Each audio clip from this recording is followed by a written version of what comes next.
Hello friends, welcome to पहल academy. पहल academy के मंच पे आपका स्वागत है। पहल एकेडमी की तरफ से जो कॉन्सेप्चुअल सीरीज स्टार्ट हो रखी है उसका आज हम नया टॉपिक लेके आए हैं। आज का हमारा टॉपिक है वुहान डिक्लेरेशन ऑन COP14। ये वेटलैंड्स के ऊपर हुई नई अभी कॉन्फ्रेंस ऑफ पार्टीज है जो हाल ही में वुहान और जेनेवा स्विट्जरलैंड दोनों जगह साइमल्टेनियस हुई है। COP14 इसको नाम दिया गया है। आप कंफ्यूज मत होना कि अभी अपनी रिसेंटली अभी COP27 भी पढ़ा है, तो COP27 है वो क्लाइमेट चेंज से रिलेटेड है और COP14 ये है वेटलैंड से रिलेटेड है। ठीक है, वुहान डिक्लेरेशन ऑन वेटलैंड्स ये कहाँ पे हुई है? एक तो वुहान चाइना में हुई है और दूसरी जेनेवा स्विट्जरलैंड के अंदर हुई है। दो जगह साइमल्टेनियस हुई है जहाँ से वुहान डिक्लेरेशन है वो निकल के आई है। तो आज हम पढ़ेंगे कि वुहान डिक्लेरेशन क्या है, इसमें से क्या क्या एक्शंस हैं वो दी हैं इन्होंने कि भाई कंट्रीज़ को ये अडॉप्ट करना है, किसके लिए? वेटलैंड को कंजर्व करने के लिए। साथ में ये हम पढ़ेंगे कि वेटलैंड क्या होते हैं, उनके क्या सिग्निफिकेंस हैं, उनको क्या क्या थ्रेट्स हैं कि हम इनको पढ़ रहे हैं आज, उनको कंजर्व करने की ज़रूरत है। साथ में ये हम देखेंगे कि रामसर कन्वेंशन क्या है और मॉन्ट्रेक्स अकॉर्ड क्या है। तो चलिए आगे बढ़ते हैं। Wuhan declaration on wetland COP14, यहाँ फोटो में देखिए COP14 जिसकी थीम है wetlands action for people and nature, जो वुहान चाइना में और जिनेवा स्विट्जरलैंड दो जगह हुई है। Wuhan declaration was adopted the 14th meeting of conference of parties to the Ramsar convention on wetlands in Wuhan China and Geneva Switzerland. जो Ramsar convention हुई थी उसकी जो 14th जो मीटिंग है COP की वो इन दो जगह पे हुई। कहाँ पे? वुहान चाइना और जिनेवा में। किसके लिए हुई है? कि जब से रामसर कन्वेंशन फोर्स में आई है तब से लेके अब तक लगभग 30% जो ग्लोबल वेटलैंड्स हैं उनके अंदर डिक्लाइन हो गया है। इसको एड्रेस करने के लिए और ऐसे मेजर्स कंट्रीज़ को कौन कौन से मेजर्स अडॉप्ट करने चाहिए, क्या क्या एक्शन लेनी चाहिए ताकि वेटलैंड को हम कंजर्व कर सकें। This declaration calls for strong will and practical actions to promote wetland conservation. मतलब अब कंट्रीज़ को अपनी इच्छा भी जाहिर करनी होगी और साथ में ऐसे एक्शंस भी लेने होंगे ताकि वेटलैंड्स को प्रिजर्व किया जा सके। क्यों ये वेटलैंड्स इतना ज़रूरी क्यों है? क्योंकि वेटलैंड्स को किडनीज ऑफ अर्थ बोला जाता है। तो अगर किडनी सही रहेंगी अर्थ की तो पूरी अर्थ है वो भी सही रहेगी। इसमें क्या क्या एक्शंस है वो इंक्लूड की गई हैं। एक तो इससे रिलेटेड जितने भी लेजिस्लेशन है वो कंट्रीज बना सकती है। किसके लिए? वेटलैंड को कंजर्व करने के लिए और उसको प्रमोट करने के लिए। वेटलैंड जो रिसोर्सेज हैं उनको एसेस करे, उनको कंजर्व करे, रिस्टोर करे और उनको सस्टेनेबली मैनेज करे, चाहे वो अर्बन एरिया के हों चाहे सब अर्बन एरिया के हों, अर्बन के हों या सब अर्बन के हों। और साथ में ही ग्लोबली ऐसी जो टेक्निकल कॉरपोरेशन है और जो नॉलेज है उनको एक दूसरी कंट्रीज के साथ शेयर भी करें ताकि वेटलैंड को ग्लोबली कंजर्व किया जा सके। आगे बढ़ते हैं। अब हम देखेंगे कि वेटलैंड्स क्या हैं। वेटलैंड है वो एक लैंड का ही एरिया होता है जो या तो पार्शियली या फिर फुल्ली वाटर से सैचुरेटेड होता है। इसके बहुत सारे एग्जाम्पल होते हैं जैसे मार्स, स्वैम्प्स, एस्चुरीज, मैंग्रोव्स। ठीक है, डेफिनेशन देखो तो ये कोई भी land area that is saturated और फ्लडेड विथ वाटर, सीजनली भी हो सकता है और परमानेंटली भी। ठीक है, इसका जो मेन सबसे इंपॉर्टेंट फंक्शन है वो क्या है? वाटर क्वालिटी को ये इंप्रूव करते हैं। ठीक है, इसीलिए इनको अर्थ की किडनीज भी बोला जाता है, क्योंकि ये वाटर अगर इनमें से फ्लो होगा तो ये जो पोल्यूटेंट्स हैं उनको अब्जॉर्व कर देंगी, उनको फिल्टर आउट कर लेंगी, इसलिए इनको किडनी बोला जाता है। Because of their high and long term capacity to filter pollutants from the water that flows through them. ठीक है, इसीलिए इनको किडनीज ऑफ अर्थ बोला जाता है। रामसर कन्वेंशन के अकॉर्डिंग अगर वेटलैंड की डेफिनेशन देखें हम तो वो क्या है? Areas of Mars, fan, Peatland और वाटर वो नेचुरल भी हो सकता है, आर्टिफिशियल भी हो सकता है, परमानेंट भी हो सकता है और टेम्परेरी भी हो सकता है, वाटर के साथ फ्लडेड, दैट इज स्टैटिक और फ्लोइंग। एक जगह स्टैटिक भी हो सकता है जैसे पॉन्ड, फ्लो भी हो सकता है जैसे एस्चुरीज, फ्रेश वाटर भी हो सकता है, सॉल्ट वाटर भी हो सकता है और दोनों का मिक्सचर ब्रेकिश वाटर भी हो सकता है। Including areas of marine water that the depth of which at low tide does not include 6 metre, मतलब 6 मीटर से हाइट है वो एक्सीड ना करें किसकी? टाइड्स की। तो वो वाला जो मैराइन वाटर है उसका एरिया भी वेटलैंड के अंदर इंक्लूड होगा। लेकिन ये है रामसर कन्वेंशन की डेफिनेशन जो वेटलैंड की है, जो ग्लोबली अश्योर्ड है। लेकिन इंडिया के अंदर इसमें से कुछ चीज़ें हैं जो एक्सक्लूड करी गई हैं। इसके लिए इंडिया में wetland conservation and management rules 2017 में लाए गए थे। इसके अंदर क्या क्या चीज़ें इंक्लूडेड नहीं है? River channels, paddy fields, human made water bodies या टैंक्स जो स्पेसिफिकली ड्रिंकिंग वाटर पर्पसेस के लिए बनाए गए हों, aquaculture, salt production, recreation and irrigation purposes के लिए। तो ये सारी चीज़ें हैं वो वेटलैंड की डेफिनेशन में इंडिया के अंदर इंक्लूडेड नहीं है।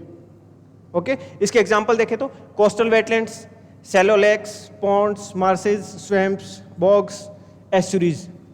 ये फोटो में देख रहे हैं आप यहाँ पे, ये एक वेटलैंड है जिसके अंदर आपको पक्षी भी दिख रहे हैं, पौधे भी दिख रहे हैं। ये पार्शियली सैचुरेटेड भी है पानी से और साथ में बड़े ट्रीज भी दिख रहे हैं। मार्स की देखें तो मार्स है, उसके अंदर ये सैचुरेटेड भी है पानी के साथ में और साथ में ग्रास यहाँ पे डोमिनेट कर रही है, यहाँ भी ग्रास है, यहाँ भी ग्रास है। ऐसे ही स्वैम्प्स की डेफिनेशन देखें तो ये सबमर्ज भी है वाटर के अंदर और ये बड़े ट्रीज यहाँ पे ये डोमिनेट कर रहे हैं। ओके, आगे बढ़ते हैं। अब हम देखते हैं कि रामसर कन्वेंशन क्या है और मॉन्ट्रेक्स रिकॉर्ड क्या है। तो 1971 के अंदर 2 फरवरी 1971 को रामसर कन्वेंशन लाई गई थी। ग्लोबली कंट्रीज आपस में मिली कि वेटलैंड को कैसे कंजर्व किया जा सकता है, उसके कंजर्वेशन को कैसे प्रमोट किया जा सकता है। तो 1971 में 2 फरवरी को एक कन्वेंशन लाई गई और यूनेस्को के द्वारा, और ये फोर्स में कब आई? 1975 के अंदर। और इंडिया ने इसको कब अडोप्ट किया? 1982 के अंदर। इसकी जो मेन एम थी वो क्या थी? Conservation and wise use of wetlands. एक ऐसा इंटरनेशनल एग्रीमेंट जो वेटलैंड्स को कंजर्व करने पे ध्यान दे और उसके वाइज यूज को प्रमोट करे। ये एक अकेली ऐसी ग्लोबल ट्रीटी है जो सिर्फ सिंगल इकोसिस्टम के ऊपर फोकस करती है, that focuses on a single ecosystem. चूंकि ये 2 फरवरी 1971 को बनी थी, तो वर्ल्ड वेटलैंड डे है वो कब मनाया जाएगा? हर साल 2 फरवरी को। 2 फरवरी को वर्ल्ड वेटलैंड डे। कई बार एग्जाम में सीधा क्वेश्चन भी पूछ लेते हैं। 2022 का जो वर्ल्ड वेटलैंड डे है उसकी थीम क्या थी? World wetlands action for people and nature, जो COP14 जो अभी हाल ही में हुई है उसकी भी ये थीम थी। इसके 3 पिलर्स हैं रामसर कन्वेंशन के। पहला, वाइज यूज हो किसका? वेटलैंड्स का। दूसरा, list of wetland of internationally importance. जितनी भी हर कंट्रीज की जो साइट्स हैं जिनको इसके अंदर इंक्लूड किया जाना है उनकी एक लिस्ट बनाओ और गवर्नमेंट है उनके लिए कमिटेड रहे कि हम इसको कंजर्व भी करेंगे। तीसरा, इंटरनेशनल कॉरपोरेशन, चाहे वो टेक्नोलॉजी हो, चाहे फंडिंग की बात हो, चाहे नॉलेज की बात हो, कि वेटलैंड को कैसे कंजर्व किया जा सके, उसके लिए इंटरनेशनल कॉरपोरेशन की ज़रूरत है।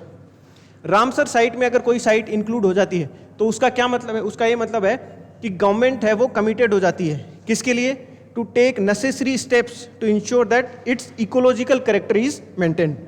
जो वेटलैंड्स हैं उनका इकोलॉजिकल कैरेक्टर मेंटेन करना है, क्योंकि अगर वेटलैंड को कहीं ना कहीं अगर नुकसान पहुंचेगा तो अर्थ के ऊपर उसका पूरा का पूरा असर दिखेगा।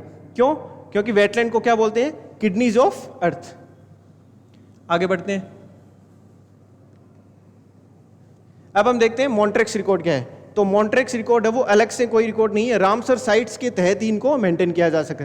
ठीक है, ये कब बना था? 1990 के अंदर जो कॉन्फ्रेंस ऑफ पार्टीज हुई थी रामसर कन्वेंशन की 1990 में, उसके तहत मॉन्ट्रेक्स रिकॉर्ड निकल के आया।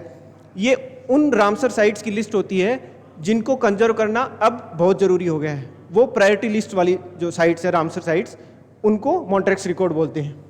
जिनका इकोलॉजिकल कैरेक्टर है वो कहीं ना कहीं चेंज हो रहा है, उसके अंदर चेंज आ रहा है, डिग्रेड हो रहा है, डिक्लाइन हो रहा है।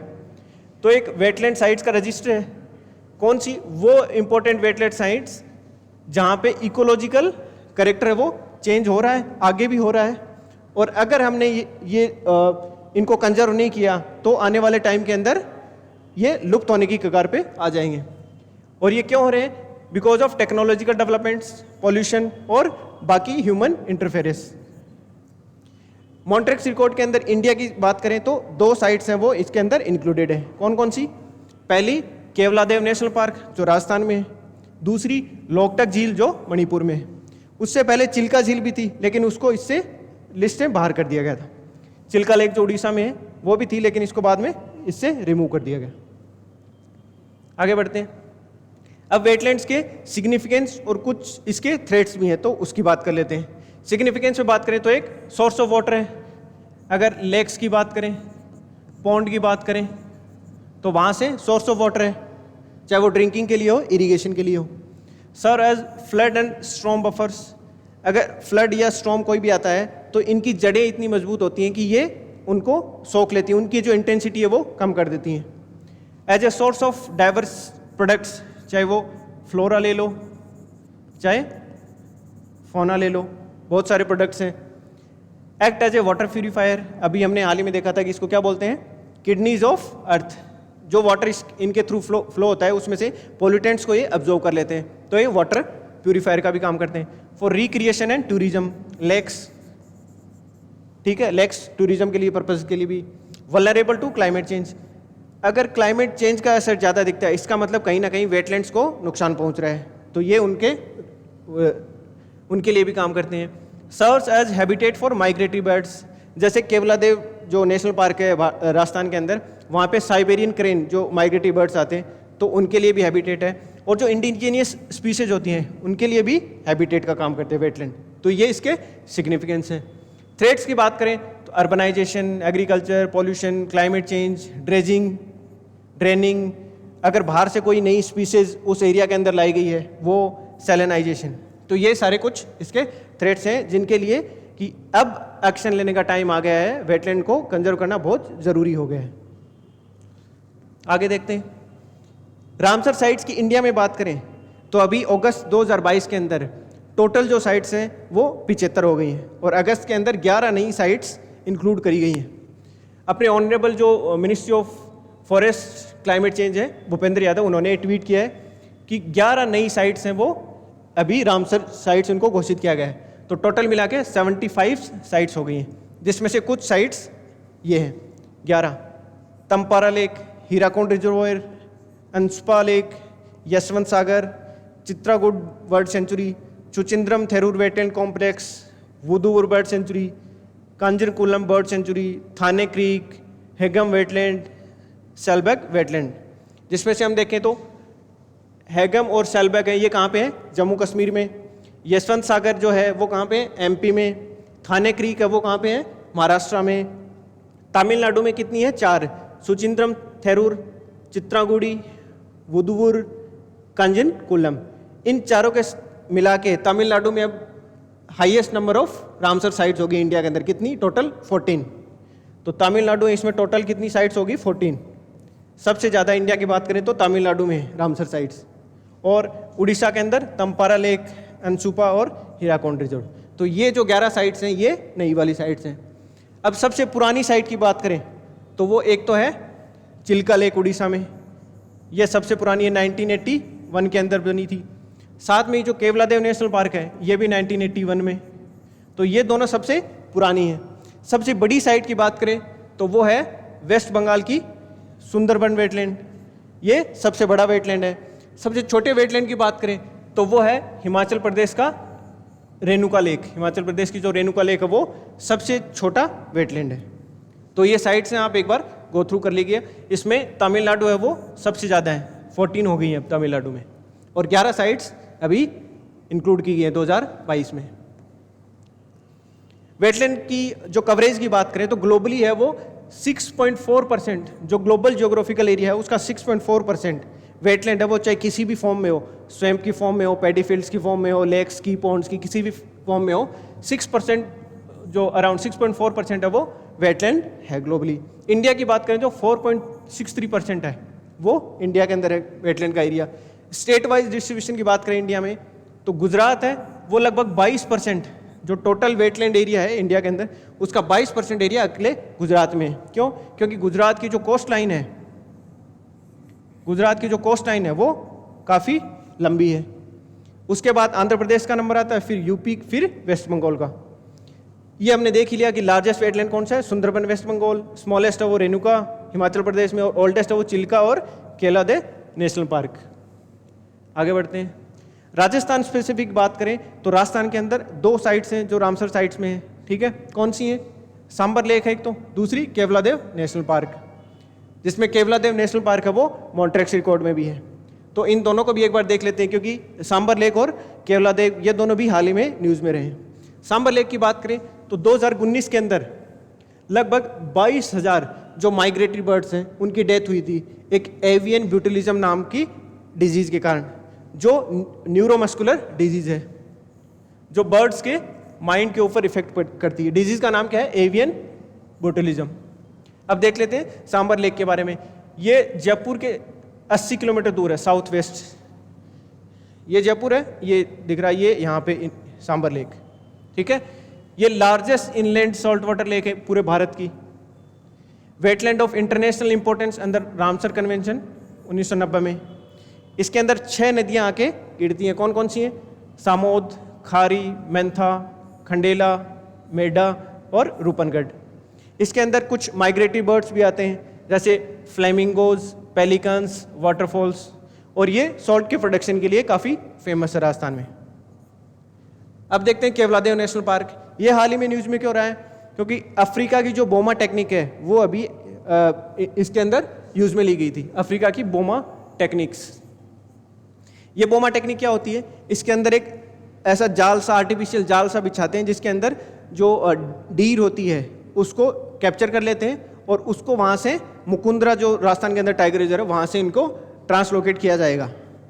तो इसीलिए बोमा टेक्निक के लिए ये केवलादेव नेशनल पार्क है भरतपुर में, ये न्यूज़ में था। इसको भरतपुर बर्ड सेंचुरी भी बोलते हैं। ये यूनेस्को वर्ल्ड हेरिटेज साइट्स भी है और साथ में रामसर साइट भी है। यहाँ पे जो रेयर स्पीसीज आती है माइग्रेटरी बर्ड, साइबेरियन क्रेन, उसके लिए भी ये फेमस है। साथ में ही बाकी एनिमल्स कौन कौन से मिलते हैं? Jackal, sambar, Nilgiri, wild cat, hyenas, wild boar, porcupine, mongoose, ये सब भी इसके अंदर पाए जाते हैं। और 2 नदियाँ जो इसके अंदर गिरती हैं वो कौन सी? गंभीर और बाणगंगा। तो ये दोनों ही हाल में न्यूज़ में, इनकी लोकेशन भी ज़रूरी है और कुछ ये 4-5 जो पॉइंट्स हैं ये भी ज़रूरी है पढ़ने। तो आज हमने देखा वुहान डिक्लेरेशन COP14 जो वेटलैंड्स के ऊपर हुई है। कहाँ पे? वुहान के अंदर, चाइना में।